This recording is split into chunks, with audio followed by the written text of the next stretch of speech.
Muy buenas noches, bienvenidos al resumen de noticias de la televisión pública.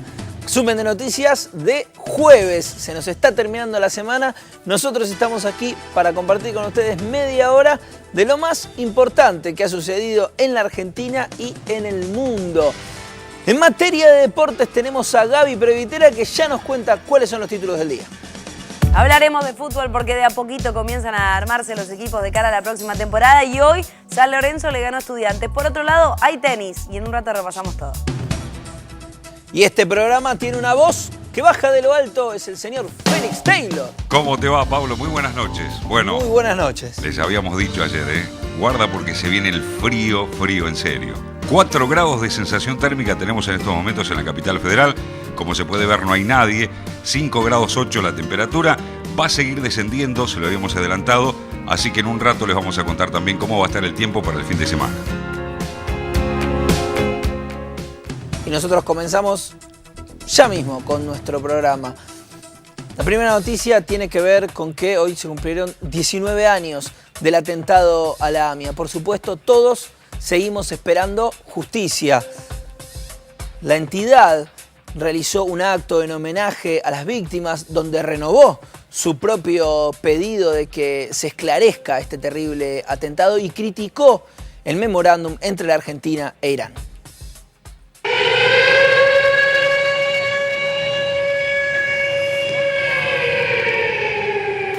Como cada 18 de julio, la sirena estremeció la calle Pasteur al 600, en el corazón del barrio porteño de Once, en el homenaje a las víctimas del peor atentado sufrido por la Argentina, que en 1994 dejó 85 muertos, cientos de heridos y una herida que no cierra. Precisamente, este fue el lema de la convocatoria al acto por los 19 años del ataque, realizado este jueves en las puertas de la Mutual Judía, con la presencia de autoridades de la comunidad, sobrevivientes, familiares y referentes políticos, sociales, de la cultura y los derechos humanos. Queremos dejar muy en claro que jamás avalaremos que nuestra posición respecto al memorándum de entendimiento, así como nuestras manifestaciones pasadas durante estos 19 años, y las que nos toque continuar realizando en el futuro, sean utilizadas con alguna intencionalidad de política partidaria. Desde ese día, hace hoy 19 años, el tiempo empezó a transcurrir de forma cíclica y así comenzó algo que parece no tener fin. Exigencia de justicia, impunidad. Memoria, impunidad. Dolor, impunidad. La impunidad no decayó en ningún momento en estos años. Mantuvo su reinado alimentada por los culpables, los cómplices y los encubridores.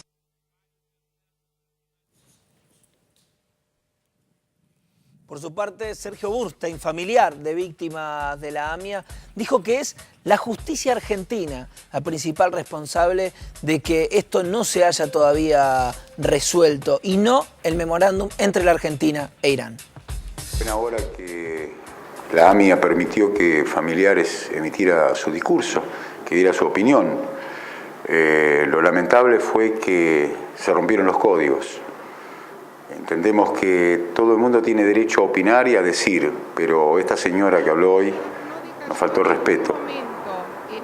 Nunca jamás había ocurrido que un familiar hablaba de otro en público. Por supuesto que tenemos diferencias, pero fundamentar su oposición al acuerdo con Irán y emitir la opinión que emitió de los familiares realmente vergonzoso. Nunca jamás ocurrió en 19 años. Yo no recuerdo una madre hablar de otra madre, aún si en línea fundadora o no, hablar de las abuelas. No existe esto. Y esta pobre actuación de esta señora, inclusive nos produjo, y he visto la reacción de otras madres. Tienen el derecho de opinar, pero no fundamental en nosotros. Y decir que nosotros vendimos la memoria de nuestros muertos, la sangre de nuestros muertos, que los negociamos, realmente me parece que esta señora está fuera de lugar y creo que debería pedir disculpas. Cambiamos ahora de tema. La presidenta Cristina Fernández viajó a Colombia Allí se reunió con su par, Juan Manuel Santos. Firmaron varios acuerdos, entre ellos uno de lucha contra el narcotráfico. Este jueves, en el Palacio Nariño, sede de la Casa de Gobierno, la presidenta argentina fue recibida con honores militares. Posteriormente, se desarrollaron las reuniones de trabajo de ambas delegaciones. Precisamente uno de los ítems abordados en este encuentro fue la firma de un tratado de extradición entre Colombia y la Argentina, un tema de singular importancia para la región, teniendo en cuenta la lucha permanente contra el narcotráfico internacional. Hacía 12 años no teníamos el privilegio de tener un mandatario o mandataria argentina aquí en nuestro país, y somos dos países que tenemos mucho en común. Y por eso celebramos la visita y celebramos esta oportunidad. Quiero resaltar también el tratado de extradición. Colombia y Argentina están colaborando cada vez más en la lucha contra el crimen organizado, contra el narcotráfico. Yo también quiero agradecerle muy sinceramente a la presidenta Cristina, porque ella personalmente, ante una solicitud que yo le hice hace unos meses, actuó directamente y pudimos capturar uno de los grandes capos que ya están a buen recaudo. Argentina y Colombia, Colombia y Argentina tienen en la lucha contra la trata de personas, el narcotráfico y el crimen organizado una lucha que es profunda, que es muy importante, y la no existencia de tratado de extradición entre ambos países permitía o generaba inconvenientes de carácter legal y jurídico que afortunadamente de ahora en más van a ser subsanados. Quiero manifestarle a usted todo nuestro apoyo, el del pueblo argentino, el de su gobierno en este proceso de paz, y para lo que guste mandar, allí estaremos. Muchas gracias. La Cámara de Casación Penal prohibió el alojamiento de presos federales en 2 cárceles de Salta porque allí recibían tratos inhumanos.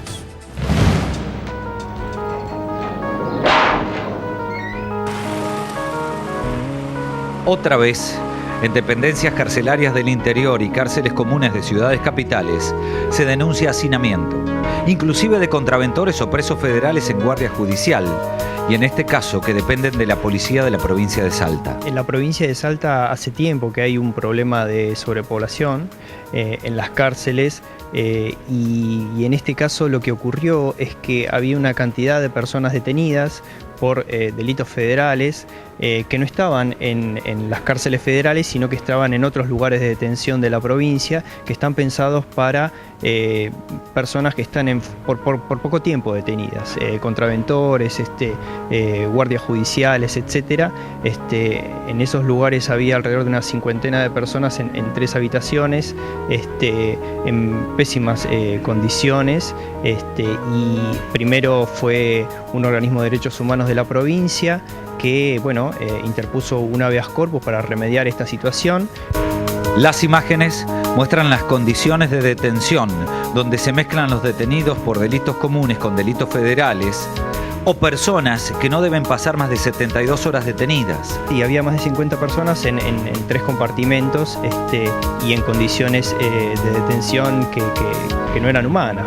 La denuncia la hizo la Defensoría General de la Nación. Reclamó la prohibición de este amontonamiento de detenidos y clausuró estas dependencias, Guardia Judicial y Centro de Contraventores de Salta. Las detenciones están muy vinculadas con el fenómeno del narcotráfico y sobre todo con la situación de muchas mujeres que están detenidas por este tipo de delitos, y como plantean ellos en sus escritos, están en condiciones que no son humanitarias.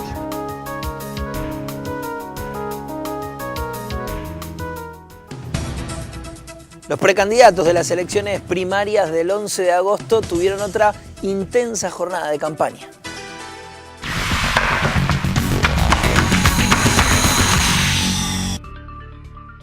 El líder del Frente Amplio Progresista, Hermes Wiener, se sumó a la labor proselitista. El santafesino compartió una actividad en un cuartel de bomberos de Wilde, junto a Margarita Stolbizer y Ricardo Alfonsín, ambos candidatos a diputados nacionales.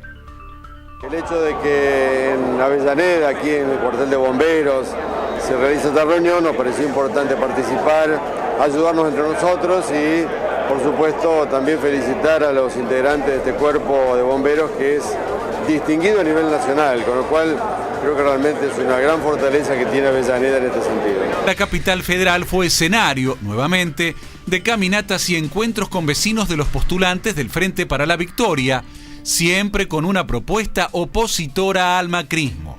Juan Cabandier estuvo en el sur de la ciudad, en Villa Soldati. Para hacer una jornada muy integral, una jornada muy positiva, que es la que ustedes están viendo por imágenes, con el camión de los DNI, para que la gente pueda tramitar algo tan importante como es su identidad reflejada en un DNI.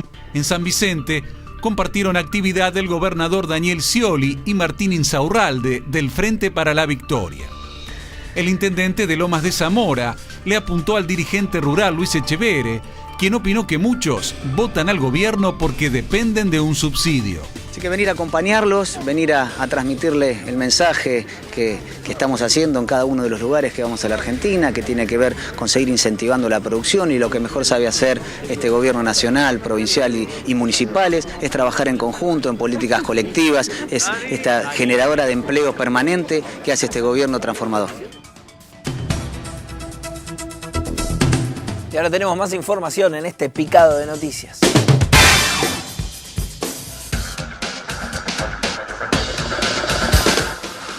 El juez de la causa pidió que una junta médica determine si Ángeles pudo ser estrangulada. Si se confirma, podría cambiar la pena del asesino. El director de la Organización Internacional del Trabajo, Guy Ryder, respaldó las políticas de empleo llevadas adelante por el gobierno argentino.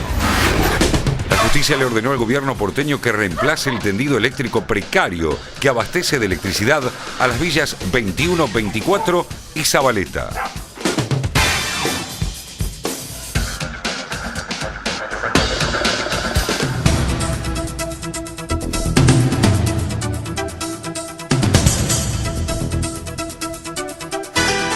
La Sala 1 de la Cámara Federal le otorgó la exhibición de prisión al exsecretario de Transporte Ricardo Jaime en la causa que investiga el pago de sobreprecios en obras realizadas en el Belgrano Cargas. El abogado defensor de Jaime dijo que esta resolución indica que la orden de arresto dictada por Bonadío era arbitraria y que pedirá juicio político al magistrado. Con relación al pedido de detención emitido por un tribunal de Córdoba, dijo que queda en abstracto y reiteró que el exfuncionario está a disposición de la justicia.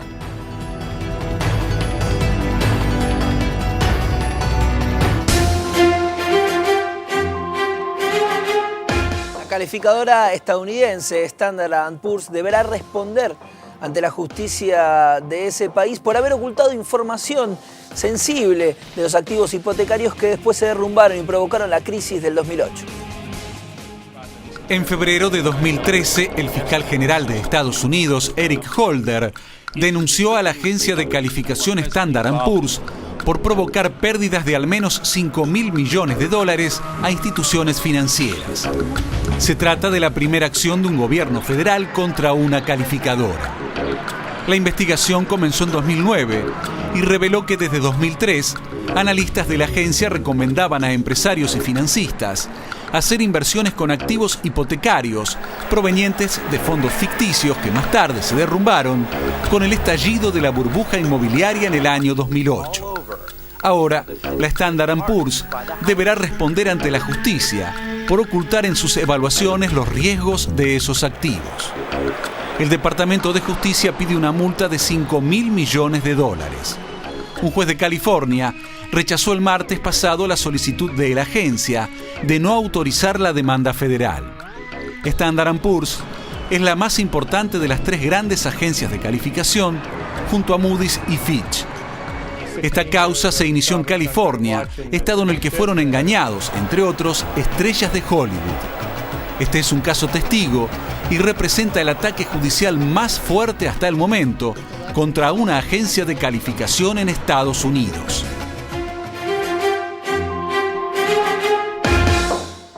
siguiendo con la información internacional, nos vamos ahora a Brasil. Allí precisamente 4 días faltan para la llegada del Papa Francisco. Se registraron nuevas protestas que terminaron finalmente con incidentes en Río de Janeiro. Los manifestantes piden que se invierta en salud y educación los recursos que insumirá la visita del jefe de la Iglesia Católica. En tanto, el secretario de Seguridad Pública del Estado de Río de Janeiro, José María Beltrame, afirmó que más allá de las protestas e incidentes, está todo listo para la visita del Papa en esa ciudad. El Santo Padre, recordemos, va a encabezar el Encuentro Mundial de la Juventud.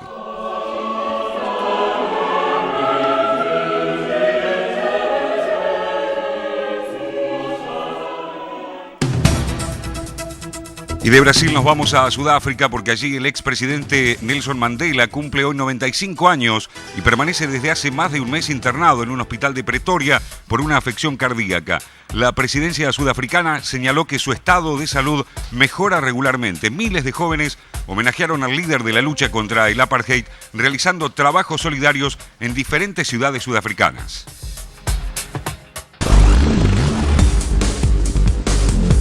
Todo indica que es el momento de los deportes, así que es tu momento, Gaby. ¿Es mi momento? Disfrutalo. Bueno, perfecto. Entonces voy a comenzar a desarrollar la información que trajimos para hoy, que tiene que ver primero con el fútbol. De a poquito los equipos comienzan a prepararse para la próxima temporada, algunos se refuerzan, otros todavía no lo han hecho, y hay uno que picó en punta en cuanto a las incorporaciones. Se trata de San Lorenzo, que hoy, con mayoría de suplentes, o mejor dicho, de juveniles, de aquellos niños surgidos en la cantera del Ciclón, vencieron 2-0 a Estudiantes.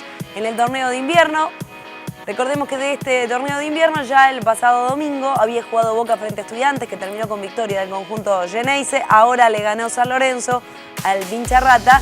Y el domingo, por la noche, que se va a ver en esta pantalla, por supuesto, San Lorenzo enfrentará a Boca en uno de los primeros clásicos que va a tener este arranque de temporada.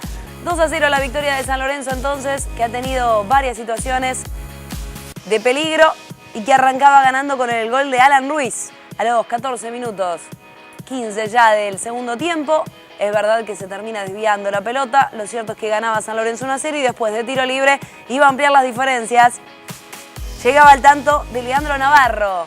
Tras esta ejecución de pelota parada, 2-0 se ponía San Lorenzo. Esta era la noticia positiva para el Ciclón. La negativa tiene que ver con la lesión de Mauro Seto, que tuvo que ser reemplazado. Y obviamente esto le genera mucha preocupación al entrenador. Estamos hablando de Juan Antonio Pizzi. Victoria de San Lorenzo, que el domingo va a jugar con Boca. Dejamos el fútbol de lado, nos metemos ahora en el tenis, porque en el ATP 500 de Hamburgo han jugado 3 argentinos. 2 victorias y 1 derrota. La derrota fue de Charlie Berlocq, quien se había consagrado el pasado fin de semana por primera vez en su historia. Las noticias positivas tienen que ver con Pico Mónaco y con Del Bonis.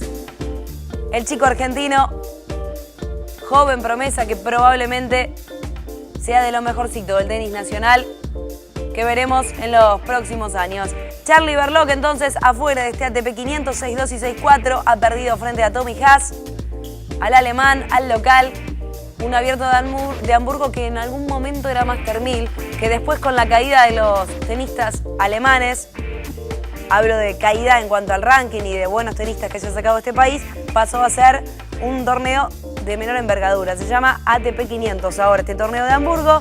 Lamentablemente terminó con la racha positiva para Charlie Berlocq, que se ha quedado afuera. Los que ganaron fueron Del Bonis y Juan Pico Mónaco.